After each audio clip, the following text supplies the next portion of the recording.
saat melihat klasemen akhir 91 emas seperti apa? Saya terharu, bangga bagaimana ternyata kita kalau kompak, kita mau kerjasama, kita tidak saling menyalahi, ya, tuduh-tuduhan, fokus sampai last minute. Ya, saya ingat sekali ketika tujuan yang penting untuk juga mencerminkan kita ini punya atlet yang berdikdaya, atlet yang bisa mengharumkan nama. Kalau kita lihat data-data tentu rentan atlet itu berkarir, ya, itu kan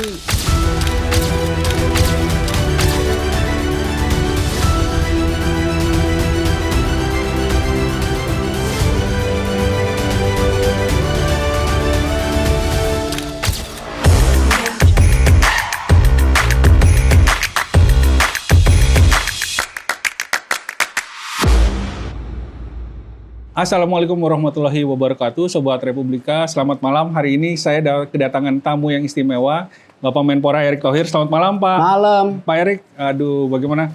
Apa Sehat? kabar? Sehat? Aduh. Setelah dari... Ini atlet apa ya? Oh, salah gua. Atlet makan, Pak. Setelah dari perjuangan timnas di SEA Games Thailand 2025, dapat hasil yang sangat bagus, bersejarah menurut kami. Menurut Bapak gimana? Ya, itu hasil semua. Hasil daripada dorongan tentunya Bapak Presiden yang menginginkan para atlet kita memberikan yang terbaik. Beliau juga punya cita-cita. Waktu di istana beliau sampaikan bahwa salah satu mimpi saya ingin mewakilkan negara kita loh. Itu luar biasa gitu. Nah, itu motivasi tersendiri. Belum lagi beliau sangat ingin sekali para atlet ini juga punya masa depan. Makanya bonusnya ditinggikan. Oke. Dan tentu ya para atlet juga yang sudah latihan, ya tentu dengan pengorbanan jauh dari orang tua, sekolah dan lain-lain, ya memang memberikan yang terbaik karena banyak juga cabang-cabang yang tidak diunggulkan juga meraih medali gitu. Jadi ini kerja semua. Kemenpora juga berjibaku menyisir anggaran yang tadinya 10 terus kita coba 60. jadi 66 miliar. Jadi kita kirim semua atlet, ya. Belum masyarakat Indonesia ya yang terus mendukung. Ya ini kerjasama, kerja tim, kerja semua. Pak, saya ingin kembali sebentar. Perasaan Bapak saat melihat klasemen akhir 91 emas seperti apa? Saya terharu, bangga bagaimana ternyata kita kalau kompak, kita mau kerjasama, kita tidak saling menyalahi, ya, tuduh-tuduhan, fokus sampai last minute. Ya, saya ingat sekali ketika kita sudah mendapat 91 emas, di sore hari itu kontingen sudah bicara, Pak, aman. Saya bilang enggak. Buktinya tadi ada dua cabur yang Vietnam tidak diunggulkan, e-sport dapat emas, dan juga aerobik yang tidak tertulis di data kita prediksi emas dapat emas. Dan bagaimana, ada nggak olahraga lain lagi? Ini masih ada pertandingan futsal waktu itu. Ada ice hockey, ya, walaupun tidak sama Vietnam, ya, lalu ada volley, ya, terus dicek lagi ada sepak takraw, besoknya masih ada 2 pertandingan. Enggak, saya mau benar-benar pastikan dulu kita jangan lengah. Jadi baru jam 10 malam ketika semua pertandingan berhenti, ya, lalu kita di angka 91 emas. Thailand itu kalau dapat 3 emas besoknya dia 89. Dari sepak takraw 2, dari open swimming. Ya, saya baru bilang oke, itu berarti pasti. Karena gini loh, kadang-kadang kita itu suka euforia yang tidak penting. Belum selesai sudah Belum selesai euforia. udah Nah itulah happy kadang-kadang kita lengah gitu. Nah ini yang kita Bapak bilang. terus jaga, kita sampai titik terakhir ya ternyata kita dapat angka itu. Gitu. Bapak langsung laporan ke Pak Presiden Prabowo pada Langsung saat itu? Telepon? malam itu saya udah malam saya laporkan melalui waktu itu Seskap, Mas Teddy, lalu Pak Mensesnek, Mas Pras. Saya sempat juga infokan ke Mas Angga bahwa ini seperti ini hasilnya, hasil yang baik, luar biasa. Terima kasih dukungan Pak Presiden. Dan memang saya tidak bisa bicara detail. Di beberapa event juga Bapak Presiden telepon langsung ke beberapa cabur gitu. Itu yang saya apresiasi gitu. Dan inilah bukti kepemimpinan beliau bahwa beliau memang peduli sama olahraga.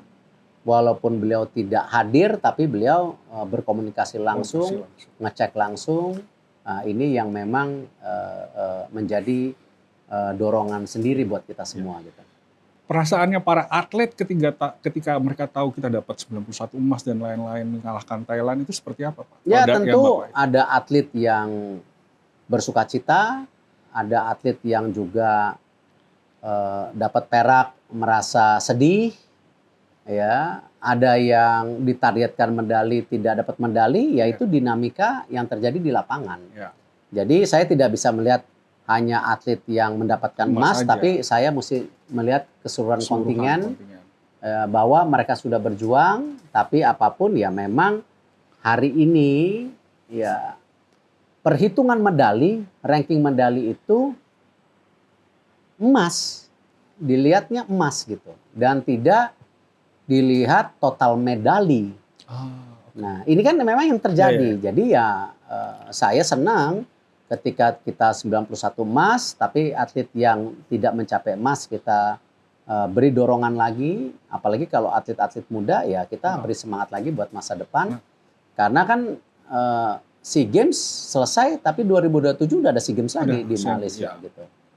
Pak, berbicara tentang atlet tadi Bapak bilang komposisinya tahun ini sangat menarik karena atlet anak muda Gen Z meraih medali emas, dan juga jangan lupa pemberitaan yang terakhir bahwa adalah atlet perempuan ibu-ibu dalam kondisi mengandung, hamil, dapat medali juga. Iya, itulah perjuangan mereka. Itu yang saya tidak bisa bedakan satu dan lainnya. Makanya kami, Kemenpora sudah mulai menyiapkan 3 program besar sesuai dengan arahan Bapak Presiden. 1,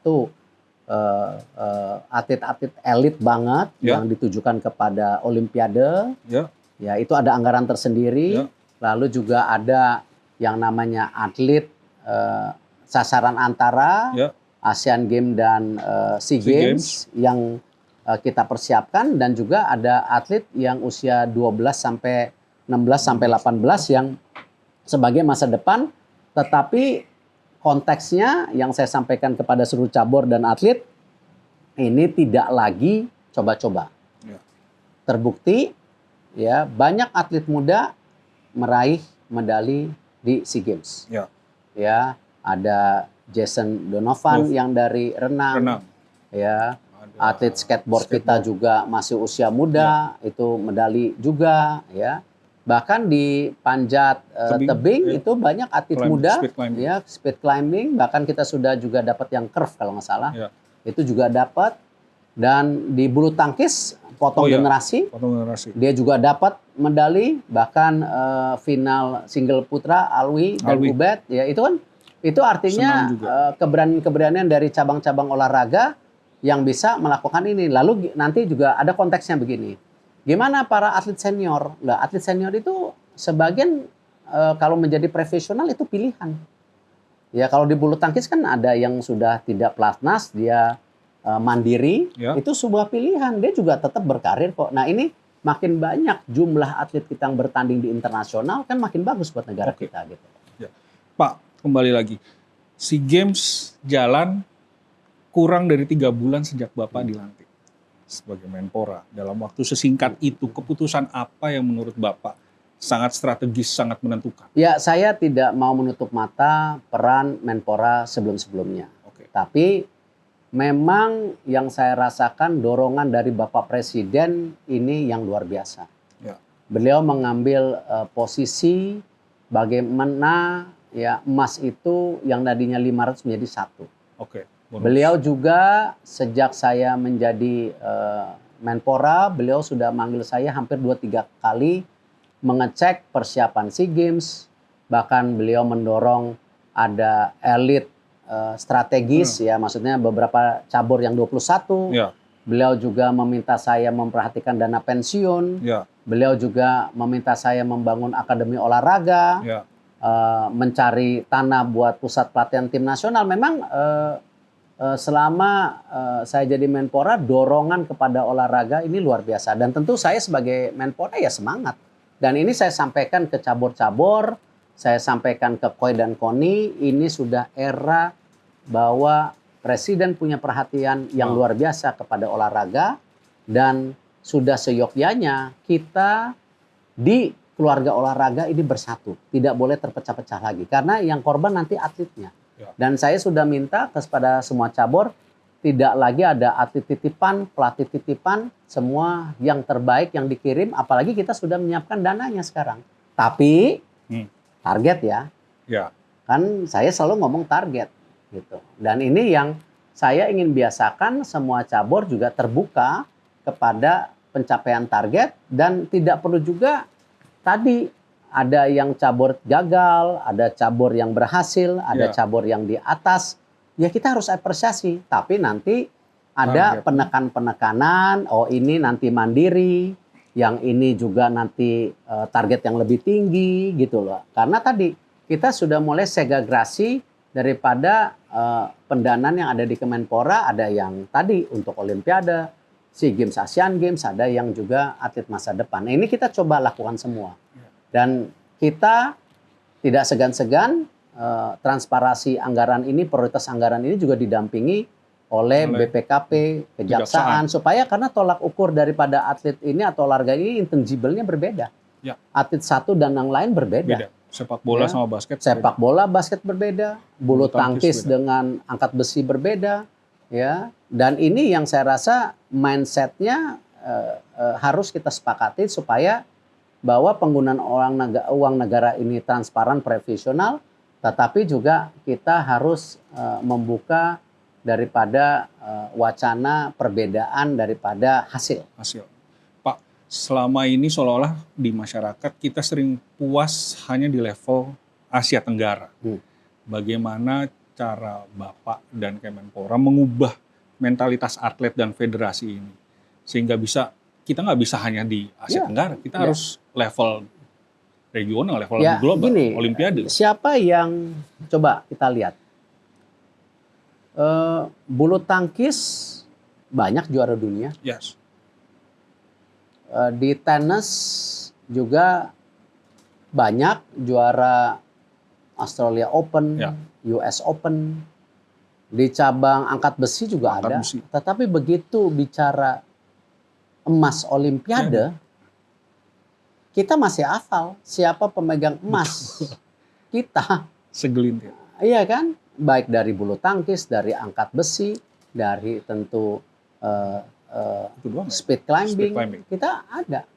Dan itulah yang namanya bahwa Olimpiade ini sebagai tujuan yang penting untuk juga mencerminkan kita ini punya atlet yang berdikdaya, atlet yang bisa mengharumkan nama, tidak hanya duta tapi mengharumkan bangsa. Seperti saudara atlet kita, saudara Rizky, di mana ketika Asian Games dia mencerminkan kedikdayaan Indonesia bahwa memecahkan rekor Asia dan dunia ya di SEA Games, di SEA Games. Jadi dia mencerminkan bahwa ini loh Indonesia. Nah itu sesuatu yang kebanggaan. Nah ini yang saya rasa kenapa ini masalah pola pikir yang kita sedang bentuk. Ya, bukan salah dan benar, tapi ya itu tujuan yang harus kita lakukan. Olimpiade, lalu sasaran antaranya ada Asian Games, ada SEA Games, tetapi pembinaan terus berkelanjutan dan kita patut bangga inilah berita-berita bagus mengenai bangsa Indonesia dengan punya pahlawan-pahlawan baru di era modern. Apa? Yaitu atlet salah satunya. Terkait pembinaan, Bapak ET dikenal membawa pendekatan korporasi ke dalam olahraga. Sistem baru yang diterapkan agar prestasi tidak lagi bergantung momen, tapi benar-benar sistem dari bawah sampai atas. Bagaimana ini ke depannya tetap dijalankan konsisten sampai dengan Asian Games di Jepang dan Olimpiade nanti? Ya, ini makanya udah evaluasi Senin kemarin. Udah evaluasi langsung? Sudah evaluasi daripada hasil SEA Games yang sekarang, walaupun secara detail tim saya baru menjanjikan minggu kedua Januari, tetapi kita sudah minta di minggu kedua Januari atau minggu ketiga Januari prediksi untuk Asian Games seperti apa. Karena Asian Games ini tinggal 10 bulan. Ya. Nah, dan kalau kita lihat rata-rata medali emas di Asian Games itu kita 4 emas, baru di 2018 kita 31 emas karena tuan rumah. Habis itu kita turun lagi menjadi 7 emas. Dan 7 emas itu sendiri yang saya lihat untuk Asian Games di Jepang di tahun depan di bulan Oktober itu 3 emasnya hilang lagi karena ada nomor yang tidak dipertandingkan kalau tidak salah. Nah, atau di luar nomor Olimpiade. Nah, artinya 4 emas ini menjadi standar kita di Asian Games. Nah, kalau kita lihat negara-negara Thailand 12, Hong Kong di atas kita, ya kalau kita memang bisa 7 emas, berarti kan kita di top 15. Nah, itu dulu targetnya. Nah, sama juga kita bicara SEA Games. SEA Games Malaysia 2027.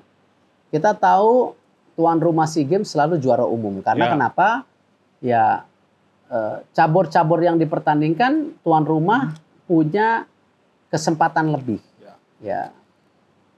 Disitulah kalau kita lihat, kalau nanti Malaysia sebagai tuan rumah ini targetnya juara umum, berarti kan saingan kita ada yang namanya Thailand dan Vietnam. Yang hari ini kita di Thailand itu bersaing hanya dengan Vietnam. Nah, jadi ini evaluasi ini kita sudah lakukan. Karena kenapa? Yang namanya SEA Games itu juga tidak 2 tahun, tinggal mungkin 18 bulan kalau nggak salah gitu. Nah, jadi ini yang nggak bisa. Yang namanya mengorganize olahraga itu tidak tanpa proses dengan tolak ukur dan target-targetnya itu gitu. Nah, itulah kenapa untuk misalnya bonus pun saya mulai berani bicara misalnya buat Asian Games kita bicara dengan Pak Menkyu lapor Pak Presiden, Pak kayaknya emasnya rata-rata 4-7. Saya boleh nggak mulai ngajuin anggaran. Jadi jangan dadakan. Kasihan negara ini kan juga banyak kepentingan. Program-program yang sedang didorong oleh pemerintah. Nah, ini yang semua mesti. Dan juga anggaran-anggaran yang ada di Kemenpora sekarang kita punya sasaran prioritas. Apa itu? Ya, contoh misalnya tahun depan kita dari puluhan bahkan ratusan program mungkin saya hanya ada 26 program. Itu pun udah banyak. 26 program itu terdiri dari berbagai tentu pengelompakan target. Ya, contoh misalnya kalau di deputi prestasi itu udah pasti kan ada yang namanya SEA Games, Asian Games, Youth Olympic, Para Games, lalu juga ada Platnas dan lain-lain. Kalau di pemberdayaan masyarakat berolahraga yang tidak kalah pentingnya karena dengan masyarakat olahraga kita makin sehat, Jepang aja tuh rata-rata indeks masyarakat olahraga itu sampai 65-69%, kita baru 19%. Nah, salah satunya ya bagaimana kita mendorong kita memanfaatkan Car Free Days menjadi akses orang berolahraga, ada yang lari, ada yang jalan, ada yang zumba, ada yang apa semua. Ini targeted gitu. Nah, artinya apa? Yang saya mau jelaskan, anggaran-anggaran di Kemenpora ini kita sisir habis sekarang kepada program-program prioritas yang besar-besar. Kemarin ada Indonesia Sport Summit, nanti ada Youth Summit. Ini kita semua refocusing. Ya, karena pendanaan kita hari ini dari rata-rata Kemenpora itu anggarannya 2,3 sampai 2,7 T. Nah, waktu Covid itu 1,2 T. Hari ini kita 1,150 T. Artinya di bawah Covid. Saya tidak mau mengeluh, saya sisir anggaran dulu. nanti memang ketika ada program strategis dari Bapak Presiden seperti pembangunan akademi olahraga, pusat latihan, atau tim nasional, ya itu ya kita menjadi anggaran tambahan, tetapi kita tidak mau di Kemenpora ini mengeluh-mengeluh karena anggaran, tetapi karena ada program strategis Presiden, ya memang harus tambah anggaran. Nah ini yang kita coba kasih lihat. Saya nggak mau lagi misalnya tahun depan berapa dana untuk Youth Olympic, Asian Games, dan para SEA Games, ya. Oh, nggak ada, nggak bisa. Ya kita harus ada gitu. Dan ini eranya berbeda. Dan saya terima kasih para deputi, sesmen, dan tim kami di Kemenpora mau merubah pola pikir ini. Karena saya bilang, saya akan pastikan yang tidak tertib, ya, apalagi kita sudah didamping kejaksaan, BPKP, ya kita harus siap dengan transparansi yang diminta oleh publik dan juga target-target yang diminta oleh tentu pemerintah ataupun masyarakat. Oke. Sejauh mana peran sport science, Pak, dan implementasi teknologi data dalam memantau performa atlet pada saat ini secara real time, termasuk nanti scouting ke depannya dan pembinaan dini? Sangat penting. Tidak ada program olahraga yang sukses tanpa sport science, tanpa juga scouting dan rencana. Nah, karena itu aset kita yang di Cibubur, ya, itu kita akan menjadikan pusat daripada sport science dan rehabilitasi. Ya, jadi itu yang di Cibubur yang 11 hektar akan, dan kebetulan rumah sakitnya udah ada. Waktu itu dibangun 2012 atau 2013 300 miliar. Tapi ya hari ini listriknya mati. Ya kan berarti ini yang kita harus rubah, bahwa ketika kita punya aset harus dikelola secara profesional. Dan ini menjadi pusat yang sport science dan rehabilitasi. Untuk nanti pusat pelatihan yang baru oleh Bapak Presiden, itu nanti kita akan fokuskan untuk akademi olahraga dan tentu pusat latihan. Jadi kita punya beberapa aset yang kita juga kelola secara profesional dan transparan, dan kita bisa jadi impact kepada atlet itu sendiri. Nah tentu kenapa program sport science ini sangat penting. Nah itulah saya juga udah bertemu dengan Menteri Kesehatan. Ya kita harapkan juga ketika Menteri Kesehatan yang sudah punya komitmen, apalagi Menteri Kesehatannya Pak Budi Raton. Nah jadi saya mengharapkan juga rumah sakit yang di daerah-daerah yang beliau sedang bangun juga bisa menjadi akses untuk para atlet daerah untuk palingnya recheck.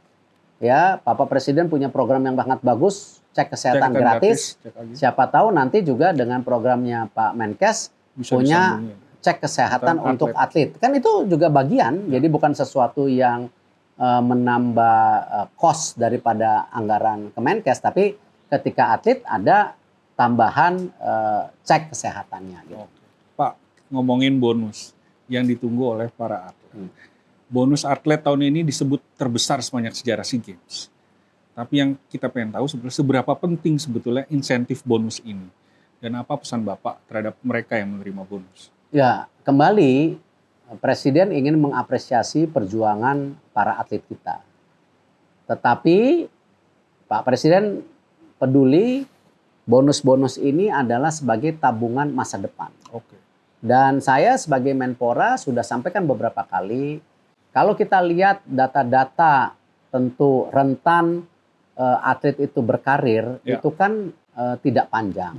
Artinya mereka harus benar-benar mengerti semua dana atau hasil jeripaya mereka harus benar-benar dijaga sebaik-baiknya. Makanya saya mengusulkan misalnya mereka harus beli BPJS Kesehatan. Karena atlet itu informal, bukan bulanan gajinya. Nah itulah makanya supaya kenapa di hari mereka tua mereka punya asuransi, ya, pensiun. Lalu kita lihat juga kalau kita bicara misalnya dana itu mereka bisa tabungkan. Lalu beli aset tanah supaya ini hal-hal ini yang namanya financial literasi atau pembelajaran finansial itu harus mulai diterapkan. Nah, saya minta cabur-cabur mengerti ini dan saya harapkan mereka melakukan pendampingan ini supaya jangan sampai tadi uang-uang ini menjadi mubazir. Ya, dan saya sudah putuskan di Kemenpora. Tadi saya baru saja telepon dengan Pak Menkyu, Pak Purbaya. Oh. Habis bicara dengan Pak Seskap karena Bapak Presiden sudah menyetujui anggaran besarnya. Ya. Saya tidak bisa bicara detailnya karena belum ada black and white-nya. Saya akan mentransfer dana-dana ini langsung ke para atletnya. Oh. Ya, tapi ada catatan. Ya. Ini kan bisa kabar baik. kaget para atlet ini mendapat dana ini. Nah, jangan sampai tadi difoya-foyakan, tidak menjadi sebuah tabungan masa depan. Nah, ini yang benar-benar kita harus benar-benar jaga gitu. Ada dari Kemenkyu ada anggaran yang kita udah tahu kan emasnya kan Pak ya, perak sama perunggunya. Ya memang nanti di bulan Pemberiannya awal tahun depan, Oh, Pak Presiden sudah menyetujui angka besarnya. Nanti awal tahun depan boleh didisclose Pak angkanya? enggak, jangan dulu karena belum ada black and white-nya. Oke. Jadi Pak Menkyu akan mentransfer di awal tahun depan, baru nanti mungkin kalau sudah semua baik, baru Bapak Presiden akan memanggil para atletnya dan memastikan bahwa dana-dana bonus ini sudah dipegang oleh para atletnya dengan baik. Pak, pertanyaan terakhir. Tadi Bapak sudah jelaskan sedikit soal Asian Games. Saya ingin tahu tentang Olimpiade LA 2028. Satu kata Pak untuk target di Olimpiade 2028. Ya, kalau rata-rata emas di Olimpiade itu ada 1, 2, dan 3, ya kita berharap emasnya harus lebih dari 2. Kemarin kan kita sudah mendapatkan 2. Ya. 1 dari angkat besi, 1 asuransi kan? Ya. Kan bisa aja atlet itu cedera atau kalah bersaing. Ya. Nah, paling nggak kalau mereka punya potensi 2 atlet di masing-masing, itu ada asuransi buat kita. Dan yang kita harapkan justru nanti dari bulu tangkis juga bisa mulai sumbangsi lagi. Ya, karena kemarin kebetulan tidak dapat, di London Olimpiade juga tidak dapat, 2004. di Barcelona dapat, ya di Jepang kemarin dapat, ya. Siapa tahu dan saya lihat keseriusan dari PBSI juga ada, ingin bangkit, ya kita ada medali tambahan di bulu tangkis. Dan bukan tidak mungkin atlet cabang-cabang yang kita tidak pernah tahu. Siapa tahu bisa memberikan perunggu, perak, bahkan kejutan emas. Karena kan nilainya emasnya pasti lebih besar lagi dari SEA Games. Dengar itu para atlet. Terima kasih Terima Pak Erick kasih. sudah meluangkan waktunya dengan Terima kasih. Sobat Republika. Demikian Sobat Republika, wawancara kita dengan Bapak Menpora Erick Thohir. Sukses olahraga di Indonesia, sukses event-event olahraga selanjutnya. Assalamualaikum warahmatullahi wabarakatuh.